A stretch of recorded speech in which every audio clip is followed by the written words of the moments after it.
Good morning, Flagler County, and welcome to Veterans on Point, a WNZF radio show developed in mind for our county's beloved and respected veterans population and anyone else listening via internet or podcast. I'm your host, David Lydon, the Flagler County Veteran Services Officer, and I am not here with my friend and colleague at the office this week. Eric is on vacation, well-deserved vacation, but I am here with Jeff Kingdon, Marine Corps veteran. Good morning, Jeff. And he's the Flagler County Veteran of the Year for another couple months anyway. Thank you for inviting me. And you know Jeff is on the list of loyal listeners and legal loyal listeners, and he does so much in our community for veterans and their families. So, Jeff, I know you got some things to share later on. Yeah. And we'll get to that. Okay, But thanks for being here and being the guest host this week. It's my pleasure. Okay, so moving right along, Flagler County Veteran Services is there to help our veterans and their family members with VA business, all kinds of VA business, from claims to information about health care and burial and education, home loans, etc., and much more. To make an appointment to come on in and see us, give us a call at 386-313-4014, 386-313-4014. And we'll have our typical national anthem at the end of the program. Which one we used last week? The one I sent you, just a regular national anthem? Yeah. We'll do that one again this week. But what we have here is, of course, our legal loyal listeners. I got a call from Bicycle Frank, and I actually left a message while I was away for a couple of days. But Eric left the message for me, and Bicycle Frank said he ran into Frankie Sr., who's also on the legal loyal listeners. So we're bringing legal loyal listeners together. They're finding themselves out there in the community. So Bicycle Frank said he wants to meet Frankie Jr., who is also a legal loyal listener. So, guys, I'm glad you're finding each other out there, veterans meeting veterans, and so Frankie, Bicycle Frank, I know you'll get to meet Frankie Jr. He's a good young man, and Frankie Jr., thanks for always listening week to week, and I know you're a listener of Free for All Friday and many more of the WNZF radio programs. So, Frankie Jr., Frankie Sr., Bicycle Frank, all the Franks coming together. I met them at Warbirds over Flagler, David. Yeah, I think they were all there. I don't think they saw each other there, but we met them. We saw them, right? So also on the League of Loyal Listeners, of course, the leader is Billy Jones. Billy Jones, good morning, Billy. I know you're listening. He listens every Sunday at 9:30. Morning, Billy. And Navy Master Chief Dan, his wife Kay, they have an anniversary coming up in late August. Morning, Master Chief. And Dan. we'll be heading to that, spend some time with them on their anniversary. And, of course, we've got our Marine pal, Jeff Kingdon, here in the studio today. And then we know Talkin' Tom. Have you seen Talkin' Tom lately? No. No? Charlie Hanger. Charlie stopped in the other day to see me, had some questions. And his wife, Jenny, thanks for listening. Then we've got Valerie and Dennis and Sharon's husband, Bill, who is the veteran. And we got Shane and Norman and Howard and his wife, Valerie, and William and Holly and Keith and Jim and Stephen and many James, like James the Mailmaid left a message. Hello, James the Mailmaid. I know you're staying busy helping the seniors that you work with, and most especially he enjoys helping veterans. We've got Gary and Leon and Don and Delmer and Michael. Some more James Lee, the firefighter, and we've got James T. Miller, Army Sergeant First Class. We got Mr. Holt and the Gallaghers and William and so many others. If you're a listener and you'd like to let us know that you're a listener, give us a call at 386-313-4014. Let us know that you're listening. Okay, so Jeff, you know what's coming up. This is the week of August 3rd through the, what do we do, the 9th here for this week? Yeah. And so August 7th is Purple Heart Day. And the Purple Heart is a United States military decoration awarded to members of the armed forces who have been wounded or killed in action. It was established by General George Washington in 1782 as the badge of military merit. It was revived in 1932 as the Purple Heart Medal. It is awarded to those who were injured or killed as a result of enemy action or, since 2010, due to friendly fire under specific circumstances. The medal is presented in the name of the President and is one of the oldest U.S. military awards symbolizing bravery, sacrifice, and patriotism. Eligibility includes any service member of the United States Armed Forces, and the award can be given posthumously to the next of kin. The Purple Heart is a prestigious honor, recognizing the personal cost of service in combat. Each year, the Flagler County Board of County Commissioners makes a proclamation making August 7th Purple Heart Day in our county and the week of Purple Heart Week, or the same week that August 7th is Purple Heart Week. And incidentally, Flagler County is a Purple Heart county. So if you know a recipient of a Purple Heart medal, August 7th is the day that celebrates that decoration. So just tell them thank you. We, at our ceremony this year, or at the Board of County Commissioners meeting where they read the proclamation was a couple of weeks ago. And the recipients, every year, Charlie Hanger, who's a Purple Heart recipient, combat medic, he's our perennial recipient who is always Johnny on the spot to be there. And he went to the city's proclamation too, Palm Coast proclamation. But we also this year had Major Dennis Ryan, who is he's actually a retired Air Force major, but he was a Marine before he was in the Air Force and earned his 2 Purple Hearts in Vietnam as a Marine. Wow. And so thank you, Major Ryan, and appreciate you coming out to the proclamation at the Board of County Commissioners meeting a couple weeks ago. Okay, so what else we got here? Well, how often do you feel like you've got achy, breaky muscles and joints? More often than not. More often than not at the age of? 29. 29. So Massage by Natalie. They're at 4871 Palm Coast Parkway Northwest, Suite number 1 in Palm Coast. And their number is 386-227-7499. They are the sponsors of podcast here on WNZF. So give them a look. Give them a call. Again, 386-227-7499. So we like to talk about history here on Veterans on Point. And for the last 22 weeks, we have profiled a U.S. president. We're in our 23rd week this time. And this week, President Benjamin Harrison, the 23rd President of the United States, served from 1889 to 1893. He was a man whose legacy is often overshadowed by flashier figures, yet his life brims with intriguing lesser-known details. Born in 1833 on a farm in North Bend, Ohio, Harrison was the grandson of William Henry Harrison, the 9th president, making him part of a rare political dynasty. His lineage tied him to the American frontier, but Benjamin carved his own path with a blend of intellect, grit, and quirks that history tends to overlook.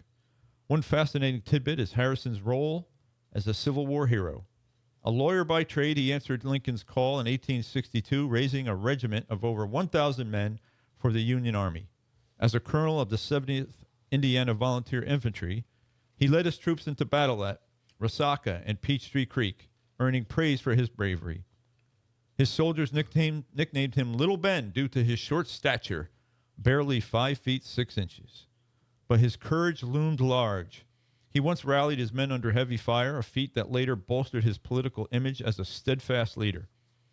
Harrison's presidency, though, is where the obscure gems shine. He was the first president to have electricity installed in the White House in 1891, but here's the kicker. He and his wife, Caroline, were so terrified of being electrocuted that they refused to touch the light switches. Staff had to turn the lights on and off for them, a comical contrast to Harrison's otherwise progressive push for modernization. His administration saw the passage of the Sherman Antitrust Act, the first federal law to curb monopolies, a bold move that laid the groundwork for future economic regulation, though it was rarely enforced in his time. Less known is Harrison's passion for environmental conservation. He signed the Forest Reserve Act of 1891, which allowed presidents to set aside public lands as national forests. This obscure legislation birthed the U.S. National Forest System, preserving millions of acres for future generations. His foresight here is rarely celebrated, but was pivotal in shaping America's natural heritage. On a personal note, Harrison's love life stirred quiet scandal. After Caroline's death in 1892, he remarried in 1896 to Mary Dimmick, his late wife's niece, who was 25 years younger. The age gap and familial tie raised eyebrows, and his children disapproved, creating a rift. Harrison's stoic demeanor hid a complex man. Devoutly Presbyterian, he reportedly read the Bible daily, yet he was not above indulging in billiards or hosting lavish White House dinners. Despite losing his 1892 re-election bid to Grover Cleveland, Harrison's impact endures in subtle ways. He championed civil rights, advocating for African American voting protections, though Congress rebuffed him. His presidency, bookended by Cleveland's non-consecutive terms, earned it the nickname the Sandwich Administration. Harrison died in 1901, leaving a legacy of quiet but enduring contributions, from forests to fair markets that shaped a modernizing nation. I like your history, David. I learn something every week. Thank you. I certainly do too, just by putting it together. So I get a great thrill out of it. I hope others enjoy learning a little bit more about our presidency or our presidents, and realizing how. I mean, here's a guy 5'6", was a Civil War veteran, a tough guy, and I just if those who want to go back and read history can gather a lot of fortitude from those who came before us. So I encourage you to read more about your presidents. Well, here's a quote of the week from Benjamin Harrison. "I pity the man who wants a coat so cheap that the man or woman who produces the cloth will starve in the process." So I thought that one was apropos, because we have been shipping our labor and off to foreign countries so that we can have cheaper goods.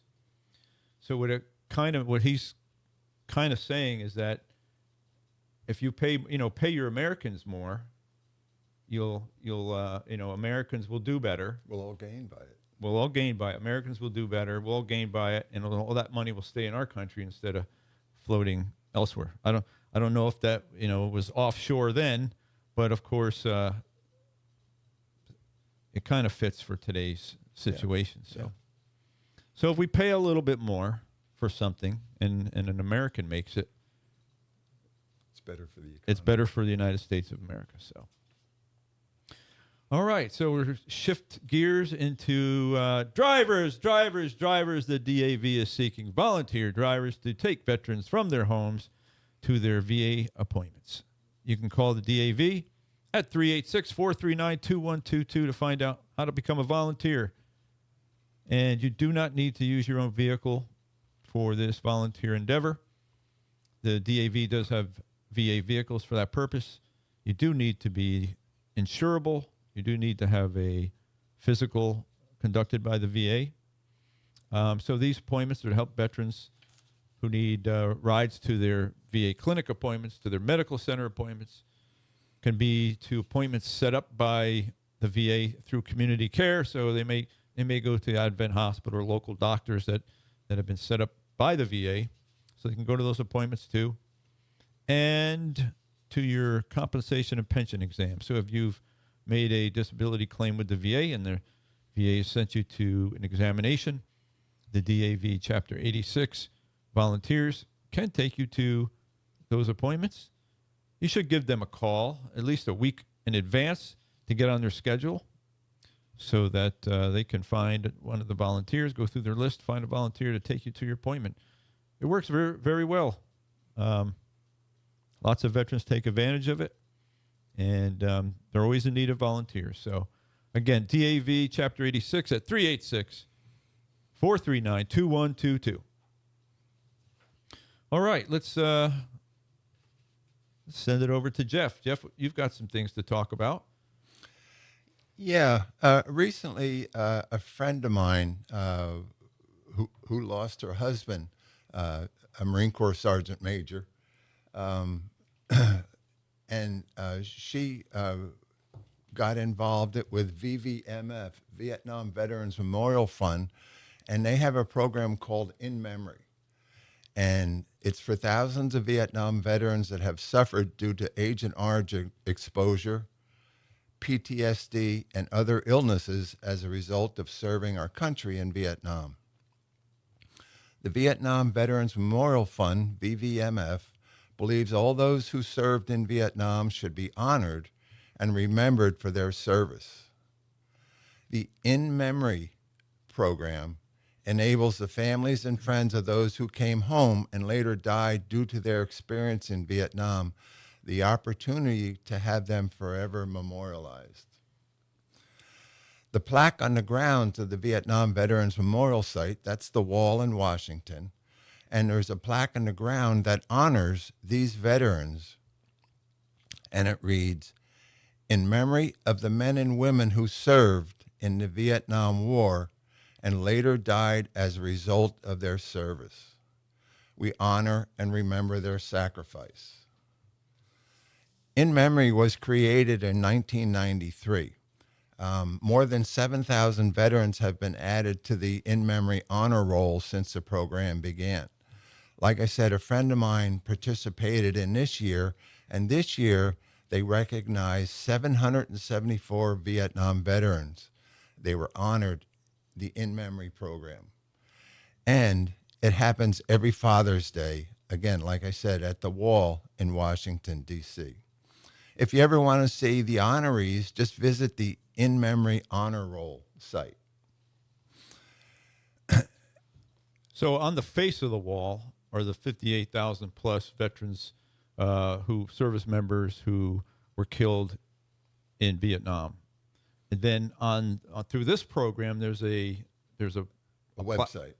There's a plaque on the ground, you said, where their names they're added? No names are added to that, but that recognizes them. Oh, there's a plaque. And there's a memorial website that their names get placed on. I see. So they can go, folks can go to the website and see who. Yeah. And those are for veterans who, maybe died from their Agent Orange exposure or some other health condition related to their service. Yeah. Whether it was, or whether it was a wound that they had, or whether it was, I'm guessing probably some from PTSD, and then maybe they took their life because of that. Very possible. Very possible. Okay. Very possible. If you have a relative or a family that has a person served in Vietnam and has died, you can certainly get them involved in the next ceremony. But you have to get a hold of VVMF by March 29th, 2026, so that you can participate in next year's program. And what I find the easiest way to find VVMF In Memory is to do a Google search. Just VVMF In Memory, and I think it's the second one down that addresses In Memory, and there's an application in there. You can look at people who've been honored. Mm-hmm. It's a nice website. And again, like I said, it was developed by the people that developed the Vietnam War. Okay. The memorial. Yes. Okay. Yeah. It's very good. All right. So, and that was from, you say Midge, right? Yeah. Midge and her husband, Joe Woodward, mm-hmm. Sergeant Major in the Marine Corps. E9. And he passed away last year. Yeah. And Midge went up this year to be part of the ceremony. Yeah. Yes. And she brought that information back. So thank you, Midge. Yeah, thank you, Midge. And she sent a picture of herself with a little plaque where they recognized Joe, and her two grandchildren were right next to her. Oh, very nice. So it's really a family thing. Mm-hmm. Very nice. So what else do you have? I know you have some other information. A couple of things, Dave. If I can add this, don't forget that July 27th was the Korean Armistice Day. So remember, if you see if you see a Korean veteran, be sure to thank them for serving our country, because it's the forgotten war or something other than a war. But the reality is it was a war. Another thing is, I visit a couple of senior nursing homes, and I've been talking to veterans about what I know about benefits. You can fit on the head of a tack. Oh, you know way more than that now. But I refer them to you guys. But I also look for other things to get them involved in.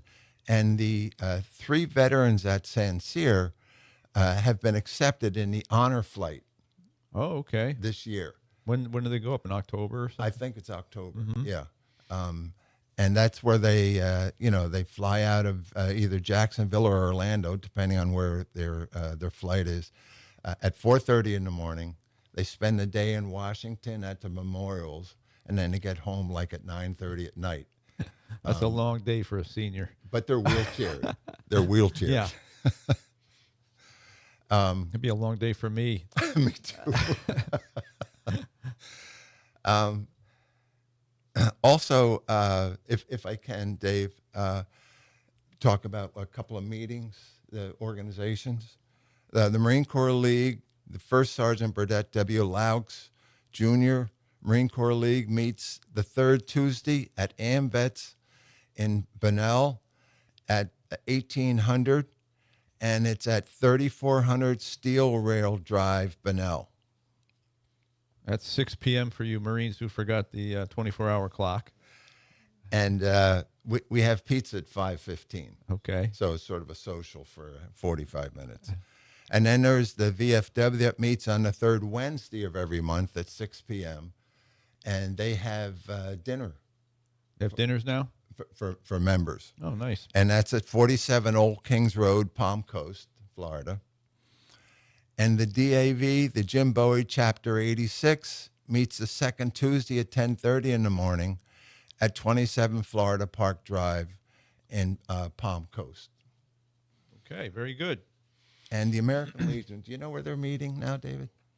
They were meeting at the Recreation Center. the South Recreation Center in Palm Coast, off of Belterre by the tennis courts. I didn't know if they moved or not. I think they're still there, maybe in the process of changing locations once again. Okay. And can I mention one other thing? Well, let me get in a topic here. Okay, sorry. And then if we've got time, we'll get that. Okay. But I wanted to get in some information, some VA information this week. We'd like to get some of that in. And so this week we're going to cover a little bit about your VA healthcare benefits. And as a VA healthcare enrollee, like myself and Jeff, and many of you out there, just want to let you know, if you're aware that you can use urgent care clinics through the VA healthcare system. So if the VA clinic is closed, you can't get in, but you need some medical care, and it's urgent care, not emergency care. We've got 4 of them that are here in Palm Coast. So we've got the Minute Clinic that's at 1 Old Kings Road in Palm Coast, MediQuick Urgent Care Center, which is at 6 Office Park Drive, Advent Health Centricare at 61 Medical Memorial Parkway, MediQuick Urgent Care Center, which is at 140 Pinnacle Drive. So before you go, make sure that you have your valid government issue photo ID with you, and you can go either print out from your home computer or put it on your phone and bring in a copy of the VA urgent care billing information, so that when you go to the folks at urgent care, they know they have the information for where the billing goes to for your care.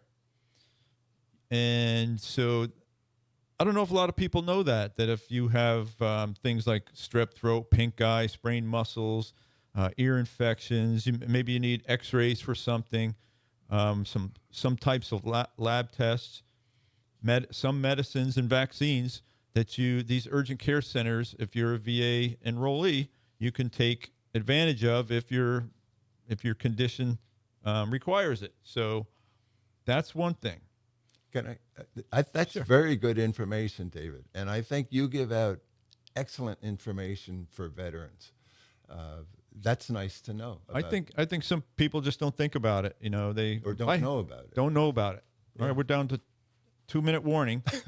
So, and then we'll just cover emergency care. So, if you're an enrollee in the VA healthcare system, you can also use non-VA emergency care. So, if you have an emergency, and an emergency is defined as a person with average knowledge of health and medicine, calls a prudent layperson would reasonably believe that a delay in seeking care would have put their life or health in danger. So that's an emergency care. So if you need emergency care, you can go to here in Palm Coast, go to the Advent Emergency Room. Just got to make sure you let the VA know within 72 hours that you needed emergency care and that you were there. So that phone number is 844-742-7842. So do not use the emergency care for something that's only urgent care, because the VA is going to make you pay for it, or they're not going to cover it. And use this stuff, use these benefits as needed. But make sure you follow the rules, and things will be good, and you won't have to call Eric and I and say that I want to put in an appeal because the VA won't pay me. Well, follow the rules, and the VA will take care of it. All right. So anything quick, because we're down under the 2-minute warning. So that's when I got to let you know that no country, no state, and no community does more for veterans than the United States of America, the great and free state of Florida, the wonderful Flagler County, the lovely city of Palm Coast, and all of our beautiful beach cities. I ask that you be a victor, not a victim. Be educated, not indoctrinated. And most importantly, be kind to someone today, or many someones, or all week. Be kind to people all week. How's that? And all year, and every day. And thank you for serving our country. And thank you for serving. Thank you for listening. And God bless you. See you next week.